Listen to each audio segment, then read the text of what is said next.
Assalamualaikum teman-teman.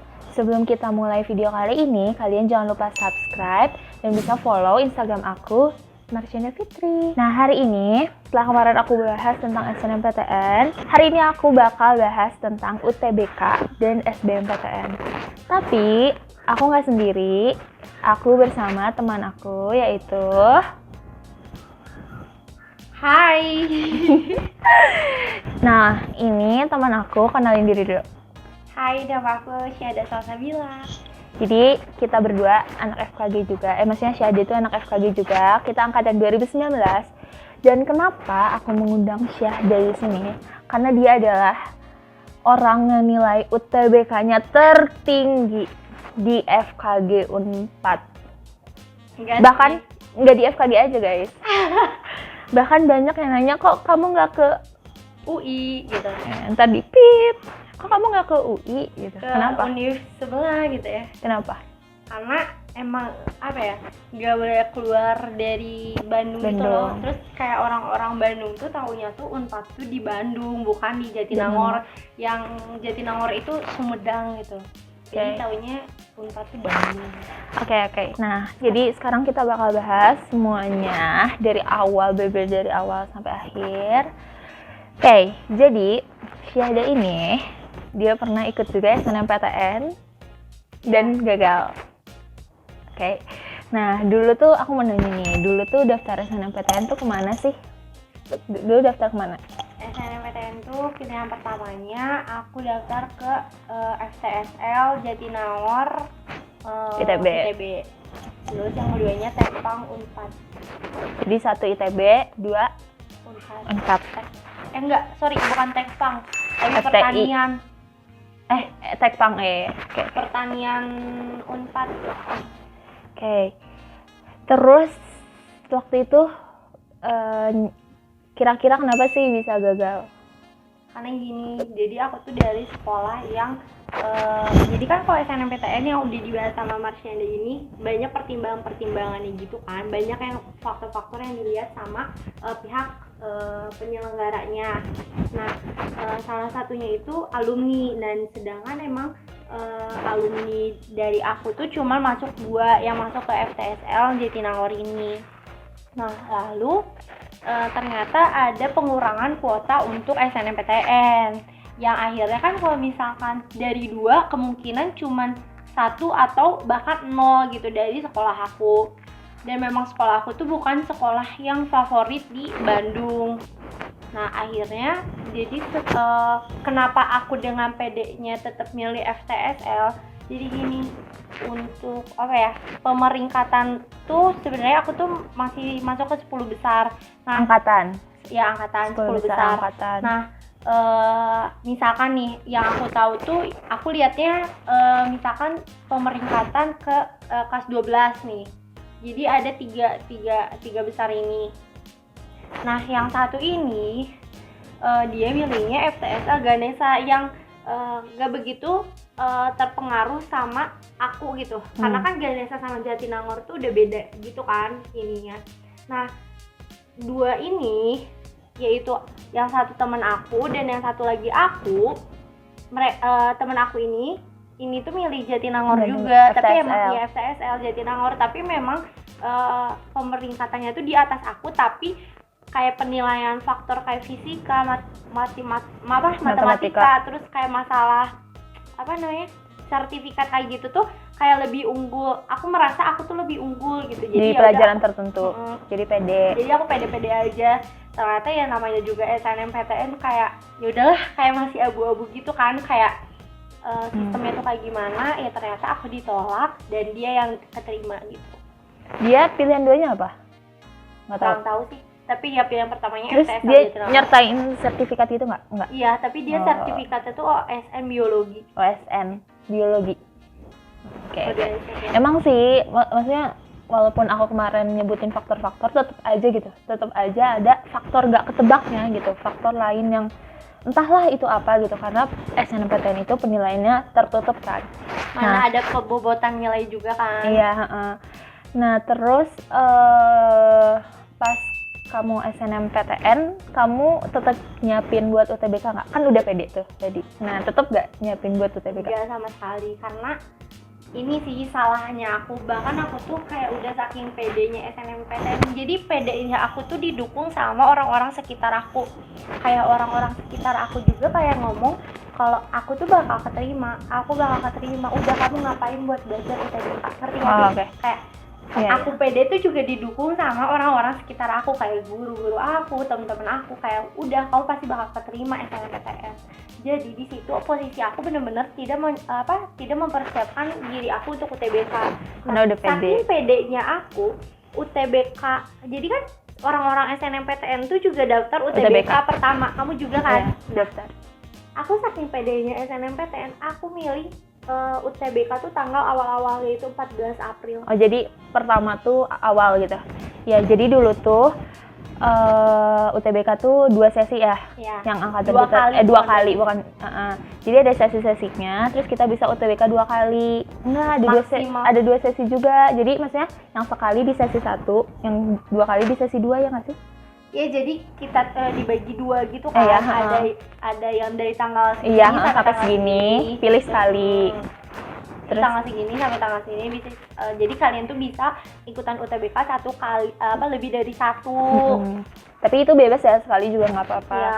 Emang sih aku juga waktu SNMPTN gitu, aku tetap daftar UTBK. Karena pendaftaran UTBK tuh sebelum ditutup, sebelum pengumuman SNMPTN. Jadi otomatis orang-orang yang daftar SNMPTN tuh kayak kayak jalur backupnya gitu loh, kayak bikin cadangan gitu. Kayak ya udah aku daftar aja UTBK yang pertama ini, sesi yang kali pertama ini, karena kita belum tahu kita lulus atau enggak. Ya, tapi kan UTBK tahun ini bakal beda kan. Nanti kita bahas di akhir, oke? Nah, terus pas pengumuman, itu pengumuman kapan, siang ya? Kita pengumuman siang. Jam 1 apa jam 2? Ya, siang-sore gitu kan. Sebenarnya aku tuh pas pengumuman sempet lihatnya subuh. Kalau aku jam 5. Iya. Aku juga. Jadi sebenarnya pengumumannya jam 2 siang kalau nggak salah, tapi bocor gitu ya. Nggak ke-lock gitu si sistemnya. Akhirnya kita bisa buka subuh, akhirnya aku juga buka subuh. Nah, pas subuh, pas kamu ngeliat pengumuman, apa perasaannya? Sebenarnya gini, pas subuh tuh kan banyak rumor-rumor tuh kayak itu belum tentu gitu, kayak itu belum fix. Kamu pernah dengar? Iya. Karena rumor kayak itu tuh kayaknya cuma niatnya tuh biar orang-orang tuh yang nggak keterima tuh nggak sedih dulu, dan orang-orang yang senengnya tuh jangan terlalu percaya diri dulu gitu loh. Jadi sebenarnya itu tuh udah bener gitu. Sebenarnya itu udah bener, cuma kayak disebar rumor-rumor kayak gitu. Perasaan aku kayak ya udahlah, nggak nangis, jujur nggak nangis sama sekali. Cuman aku tuh kayak gak mau ngomong dulu ke orang tua gitu kan, kayak ya Allah. Jadi untuk daftar SNMPTN, SBMPTN, UM kayak gitu untuk masuk ke universitas tuh yang pusing itu bukan kita doang, tapi orang-orang sekitar, apalagi orang-orang yang ada di rumah yang dekat sama kalian, itu juga ikutan pusing. Nah, kita deg-degan. Nah, untuk pembukaan kan ya udah merah, terus kayak ada rumor-rumor itu belum benar, ya udah aku masih ada harapan gitu kan, kayak oke, ini belum bener kayak gitu, tapi aku kayak belum nangis gitu kan. Terus nah hari itu tuh aku tuh masih sempet pergi ke sekolah, ada apa ya, pokoknya kelas 12 tuh harus ke sekolah aja pokoknya. Nah, aku tuh di parkiran motor, aku ketemu sama orang yang keterima yang FPSL. yang di atas aku tuh, dan itu emang belum pengumuman gitu kan. Aku ketemu, kamu udah buka belum tadi? Terus kayak basa-basi gitu, padahal aku udah tahu gitu kan. Kamu udah buka belum itu SNMPTN, katanya gitu. Belum, gak tahu atau kan entah, bukan jam 2 dia tuh gitu kan. Pokoknya siang jam 1 atau jam 2. Terus dia nanya balik gitu kan, kamu udah belum gitu, kayak kayak masih kayak gak mau kalah gitu. Nah, terus udah kan, terus dari situ emang jadwal aku ada les bimbel gitu. Terus jadi aku tuh ngeliat pengumuman tuh di tempat les. Iya. Di tempat les. Sama-sama. Ya kan. Terus yaudah bener ternyata merah. Terus kayak bikin SD, aku benci warna merah, bener-bener kayak itu di second IG? Enggak, First. di close friend. Aku belum ada second IG. Terus kayak aku misalkan kayak dispenser warna merah, aku benci dispenser ini, kayak gitu. Bener-bener kayak ya udah kayak benci banget lah pokoknya. Nah tapi di situ aku belum nangis, kayak ya udahlah nggak apa-apa gitu, Kayak masih shock nggak sih, maksudnya Iya. kayak dep gitu, kayak gitu doang. Dan aku tuh memang menghindar untuk aku UTBK atau SBMPTN atau UM. Yang pertama karena aku tuh UTBK tuh aku ngerasa kemampuan aku tuh belum bisa membawa aku untuk ke univ tuh lewat UTBK. Sedangkan kalau ujian mandiri aku tuh nggak tega sama orang tua dengan ngeluarin biaya yang sebesar itu gitu. Jadi ya jalur aku cuma SNMPTN gitu. Aku pingin SNMPTN. Aku ngerasa kalau SNMPTN itu kayak apa ya, hadiah aku sama 3 tahun. 3 tahun gitu. Iya. Aku capek-capek di SMA, aku udah terbayar lewat SNMPTN. Makanya kayak pas ngebuka gitu kayak bukannya nangis, cuman aku tuh bingung ke orang tua gitu. Oke, nah terus pas ya udah kan akhirnya nggak keterima. Dan aku tidak mempersiapkan untuk UTBK, UTBK. karena saking pedenya juga aku daftar di tanggal-tanggal awal UTBK. Nah terus berarti itu selang berapa ya SBMPTN? Selang berapa bulan ya? Sebulan 2 bulan kali ya. Ya, tapi udah mepet gak sih? Udah mepet Udah banget, mepet kayak kan? ngerti nggak sih kayak UTBK tuh udah soal gimana gitu kan. Kayak oh ya, dan yang bikin aku takut UTBK tuh ya itu karena soal-soalnya tuh nggak ketebak gitu loh. Bukan soal SMA. Iya, kayak bukan soal SMA. Kayak emang kita tuh harus terbiasa dengan soal-soal UTBK. Sering try out. Aku pun try out gitu setiap minggu, bener nggak sih ya. Pokoknya sering banget lah try out gitu. Karena buat ngelatih gitu nggak sih? Ya pokoknya kalian untuk mempersiapkan UTBK tuh nggak bisa dalam waktu 1 atau 2 bulan kayak gitu. Oke, nah terus dengan waktu yang tinggal segitu gitu yang kamu punya, gimana cara kamu nyiapin UTBK-nya gitu? Nah ini nih banyak orang yang nanya ke aku, Kak tolong dong share tentang persiapan UTBK kakak. Tapi kan maksudnya kalau aku Belum nggak ada hasilnya gitu, maksudnya nggak ada konkret hasilnya gitu. Nah makanya aku tanya kamu nih, gimana persiapan UTBK-nya? Kalau untuk persiapan UTBK nih, berarti kan UTBK yang pertama yang yang akan bentar lagi aku hadapi gitu. Nah untuk mempersiapkannya aku bener-bener 1 bulan atau 2 bulan tuh emang aku ngerasa nggak maksimal karena masih kecewa gitu ya. Ini salah, jangan diikutin. Masih kecewa salah. Tapi nggak apa-apa dong kecewa, maksudnya kecewanya nggak apa-apa gitu. Tapi memang itu mempengaruhi semangat belajar aku untuk UTBK. Itu mempengaruhi, jangan diikutin ya guys. Kayak ya itu gara-gara nggak semangat tuh gara-gara aku tuh nggak pede sama UTBK aku kayak ngerasa aku nggak percaya sama diri aku sendiri untuk bisa UTBK gitu. Jadi ya udah belajarnya cuman ya udah kayak ke tempat les, ke tempat les, tapi nggak belajar lagi di rumah. Ke tempat les juga kayak main HP, merhatiin juga kayak cuman kalau gitu-gitu doang lah. Terus misalkan aku kalau di tempat les merhatiin tuh ke guru yang aku suka, ada pelajaran yang aku suka. Misalkan kayak fisika aku skip, kayak gitu. Jadi emang aku ngerasa untuk persiapan aku untuk UTBK pertama, aku emang menyia-nyiakan waktu gitu. Karena masih kecewa kali ya. Dan dari pengumuman SNMPTN, aku kayak milih nyari backup perguruan tinggi. Ya backup lain gitu loh. Aku ngobrol, hal yang pertama kalian ini tuh ngobrol dulu gitu sama orang tua. Kayak oke Pak, Ma, hasil aku begini, apa yang harus aku lakuin gitu. Nah, kalau orang tua aku, memang kita tuh sudah harus mempersiapkan hal seburuk mungkin. Mereka mengajarkan seperti itu. Apa sih, kayak misalnya nggak keterima nih SBMPTN. Ya, jadi terus apa yang kamu siap. Ini? Yang pertama kan berarti kita mempunyai 3 pilihan. Gap year, kamu swasta, atau kamu mandiri. Nah, kalau mandiri sebenarnya orang tua aku menyanggupi, cuman ya tetap aja ada diri rasa. Aku nggak mau mandiri. Kayak maksudnya selagi bisa kita yang lain nggak mau dulu gitu. Ya nggak ngeluarin duit yang banyak ya kenapa harus mandiri. Gitu. Terus berarti aku punya 2 pilihan, gap year atau enggak swasta. Gap year, papa aku nggak ngebolehin aku untuk gap year. Jadi akhirnya aku milih swasta. Jadi di pengumuman SNMPTN aku nyari-nyari swasta yang masih bisa pembukaan pendaftaran untuk masuk ke perguruan swasta ini. Ya udah, aku nyari-nyari swasta nih. Apa aja tuh? Apa aja? Jadi aku swasta ada 4. Di sini dikasih ditaruh. Cepat sebutin. Telkom ini jurusan teknik industri. Ini Telkom aku ujiannya 2 kali dan nggak mau ujian tulis, aku nggak mau. Jadi aku pakai ujian lewat nilai rapot. Kayak Telkom aku gagal di Mandiri Telkom apa ya, lupa namanya. Aku gagal, terus tapi yang kedua pakai nilai rapot juga tapi berhasil, tapi itu jalur reguler ya gitu deh, bukan Mandiri. Nah terus yang kedua Unpas Tekpang, Universitas Pasundan, Teknik Pangan. terus Unpar Teknik Sipil. Terus yang keempat itu loh, aku lupa lagi nama univnya, ada di Bandung, temen aku ada di situ. Marnat. Bukan, pokoknya ya itu. Terus teknik industri kayak gitu. Dan semuanya keterima. Nah udah gitu, tapi aku cuma ngambil teknik Telkom, Jadi karena emang semuanya- dekat rumah. Jadi semuanya keterima, tapi yang kamu bayar, yang kamu daftar cuman Telkom Ya karena dekat rumah. Oke.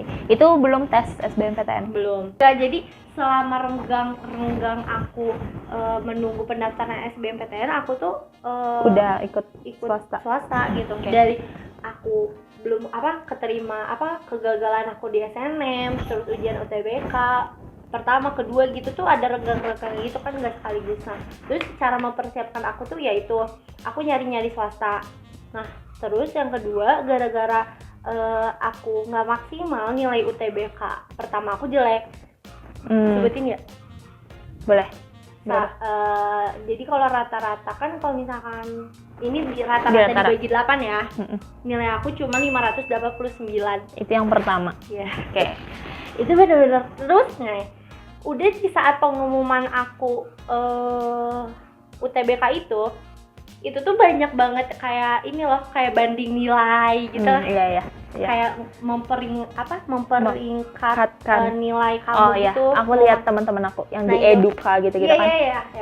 Kayak gitu. Nah, di situ tuh aku ikutin kayak oh my god, aku nilai segitu masuk ke mana, kayak bener-bener di bawah banget gitu. Nah, oke, berarti kan dari situ ada patokan kita harus punya berapa? target berapa biar masuk ke jurusan yang kita pingin.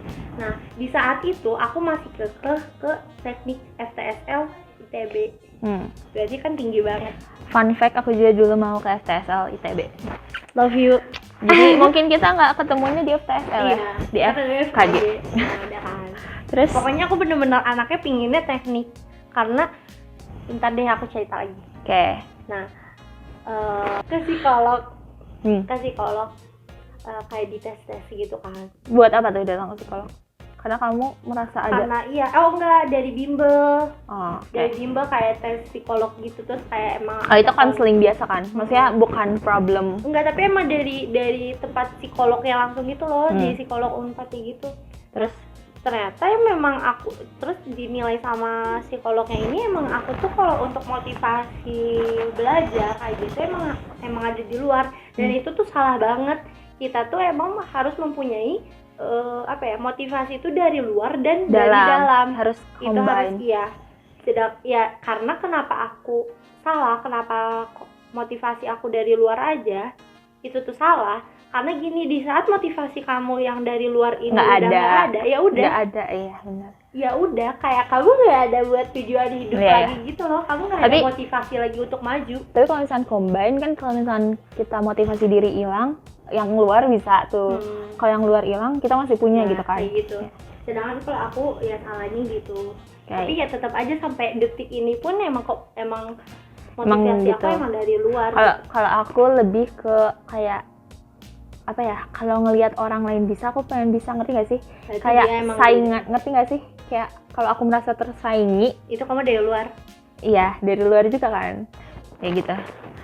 Aku juga kayak gitu sih. Emang susah sih. Jadi kayak kalau misalkan aku nggak semangat tuh, aku nggak tahu gitu gimana caranya semangat gitu. Kayak gitu.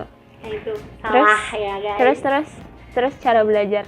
Cara belajarnya cara belajarnya itu aku memaksimalkan lagi di tempat les. Jadi gini, aku dari Senin sampai Sabtu aku belajar. Hari Minggu aku nggak belajar sama sekali. Istirahat. Ya. Kalau emang bener-bener lagi pingin ngejar sesuatu, aku hari Minggu belajar. Tapi emang nggak semaksimal aku dari hari Senin sampai hari Sabtu. Nah, hari Senin sampai Sabtu aku belajarnya kelompok. Jadi aku tuh nggak bisa belajar individu. Karena ya itu motivasi aku pun gitu. Itu. Jadi kalau aku tuh belajarnya sendiri, tapi aku harus ada di lingkungan orang-orang yang belajar. Ngerti nggak sih? Jadi bukan berarti belajar bareng tuh diskusi, enggak. Tapi misal aku belajar, kamu belajar gitu. Harus hadap-hadapan dulu gitu sama orang. Ya gitu. Terus lanjut. Hari Senin sampai Sabtu ini aku benar-benar cuma di tempat les. Jadi dari jam 9 sampai jam 2 atau jam 3. Nah, di saat aku jam 2 atau jam 3 ini merasa jam 2, kurang. Jam 3 pagi, siang. Sore. Jam 9 emang nggak sekolah? Jam 9. Kan pas UTBK kan udah libur. Oke. Nah, jam 9 pagi sampai jam 2 atau jam 3 sore. Nah, di saat aku belum cukup sampai jam 3 sore ya aku minta tambahan lagi sampai jam 7 malam. Biasanya kayak gitu. Cuma segitu doang. Nah, tapi di rumah aku memang nggak pernah belajar lagi. Ya. Nah, aku di rumah emang nggak pernah belajar lagi. Jadi kalau emang lagi rajin ya aku bahas lagi sendiri di rumah. Tapi jarang, biasanya aku emang cuma memaksimalkan di tempat les. Nah, kenapa kalian tuh harus belajar kelompok? Jadi gini. Bukan harus sih. Bukan kita harus kita rekomen nggak sih? Kita rekomen itu belajar ini karena gini. Dengan kita belajar kelompok tuh kita memperluas soal-soal yang kita nggak tahu. Jadi kan kadang orang nanya gitu ya. Misalkan nih, aku tuh pergaulannya tuh misalkan sempit gitu. Cuman dia udah teman kelas doang. Sedangkan dia tuh kemana-mana. Misalkan ke SMA 3, ke SMA 5, ke bimbel bimbel A kayak gitu kan. Nah berarti kan dia punya soal-soal lebih banyak. Sedangkan aku cuma soal-soal yang dari tempat les, teman kelas. Nah sedangkan aku dengan bergaul sama dia, aku tahu gitu soal-soal yang dia tahu kayak gitu. Kayak misalkan kita lagi ngerjain nih, terus tiba-tiba dateng tuh orang kayak nanya gitu, ini soal apa, terus kayak loh kok aku baru lihat nih soal ini nggak sih? Kita tuh harus memperluas soal-soal yang soal-soal yang di luar sana, ya kan? Nah berarti ini tuh di masa aku belajar untuk UTBK yang kedua. Nah terus dari UTBK pertama ini banyak soal-soal yang bocor sih ya. Gitu. Yang bocornya yang pertama? Iya. Jadi misalkan, tapi emang sama? UTBK 1 sama 2 tuh soalnya sama? Tar ya. Oke. Banyak yang bocor, kayak bener-bener kayak ngefotoin di komputer. Jadi aneh ya, komputernya tuh difoto. Jadi biasanya katanya ada yang apa sih? Kayak beli kamera orang gitu, beli orang gitu loh, kayak misalnya alumni, aku bayar kamu buat ngefoto-fotoin soal gitu. Dia kan kalau ketahuan ya udah, nggak bakal kayak gitu. Itu ada kasusnya sih sampai berita gitu. Nah kan, nah aku juga belajar dari soal-soal yang bocor itu. Terus soal-soal bocor itu juga kan biasanya nggak semua orang tuh langsung dapat kan, peserta dapat lagi-lagi yang belajar kelompok itu.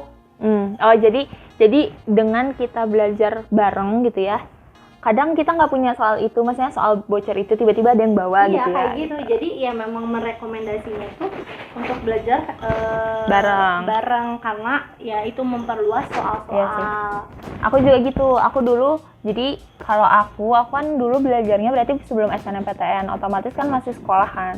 Pulang sekolah jam 3, aku tempat les belajar sampai jam 7. Tapi kalau itu, nah jadi aku tuh orangnya sama, nggak bisa belajar, bukan nggak bisa ya, gimana ya? Jadi kalau belajar sendiri tuh lebih banyak gitu godaannya. Makanya aku prefer untuk aku belajar di tempat les bareng teman-teman aku. Nah ya, mending di tempat les, jangan di rumah, karena kan di rumah kayak di rumah nggak ada tidur, kayak gitu. Ada HP, laptop, segala kan. Udah aku belajar dulu sampai biasanya aku sampai malam, sebenarnya jangan diikutin sih. Cuman kan waktu itu juga kondisinya aku lagi ngekos juga kan. Jadi kan aku sendiri gitu. Di kosan juga nggak ada siapa-siapa. Ya udah, jadi aku belajar sampai jam 9 malam. Kadang aku baru pulang ke kosan. Nah di kosan tuh aku nggak ngapa-ngapain. Iya, tidur sama banget kayak gitu. Jadi ya kita maksimalin di sekolah sama tempat les gitu. Biar di rumah tuh waktu istirahatnya kalian gitu. Terus lanjut, selain belajar kelompok, latihan soal ya. Aku tuh emang diajarinnya juga sama guru ya. Apa apa ya? Kita kan berarti ngulang materi dari kelas 10 sampai kelas 12. Yang artinya itu banyak banget dan kita aku tuh nggak punya waktu untuk Bahas semua itu. semuanya. Iya. Materi itu aku nggak bakal punya waktu Dengan Itu waktu bener-bener- cuman segitu Iya, gitu ya. nanti nggak sih kalian belajar 3 tahun dan kalian tuh ya. harus selesain pelajaran yang 3 tahun ini tuh dalam beberapa bulan. Kalau misalkan Kak kenapa, berarti kan kalau udah 3 tahun berarti udah dipelajarin dong, nggak Ya, kayak iya, gitu. ya, kan Karena kalau- UTBK tuh kayak level Tingkatan, ya. expertnya gitu. Jadi walaupun kamu udah belajar di kelas 10, soalnya tuh nggak segampang kecuali itu. memang di sekolah kalian memang sudah membiasakan Tapi jarang. muridnya, untuk UTBK BK. biasanya itu swasta. Ya, tapi Penabur, jarang. ya. Soalnya emang tipe soalnya tuh beda, guys. Biasanya Beda penabur kayak gitu udah membiasakan diri untuk soal. UTBK. Cuman kan semua Kalau materinya sebenarnya sama ya, materinya sama. cuman memang Cuman beda tipe aja. soalnya nggak Kalian pasti yang udah nonton ini pasti kalian udah ada inilah gambaran bayangan. dari tryout. Soal-soalnya gimana Aku- nggak bisa kejawab. Aku malah pernah loh tryout UTBK matematika. Cuman bisa jawab 2 soal. Itu kayak malu banget sumpah, kayak keluar kayak Pak maaf banget ya Pak, aku cuman bisa jawab 2, tadi aku ngasal semua. Oh iya, Beneran, nah kayak gitu. ini yang salahnya dari kita tuh kita ngerasa iri dan malu ke teman-teman Ya itu jangan karena nih kalau tryout tuh kan diperingkatin. Sebenarnya peringkat tuh bagus buat tahu gitu posisi kita, tapi jangan sampai si peringkat itu tuh malah ngedownin kalian gitu loh. jadi males. Padahal loh. kan semua orang tuh lagi berproses kan, jadi ya walaupun proses kamu mungkin lebih lambat dari teman-teman kamu, tapi ya why not gitu, kenapa enggak gitu. Jadi nggak usah minder juga gitu, tapi ya emang harus semangat. Yang keduanya Yang kedua jeng 700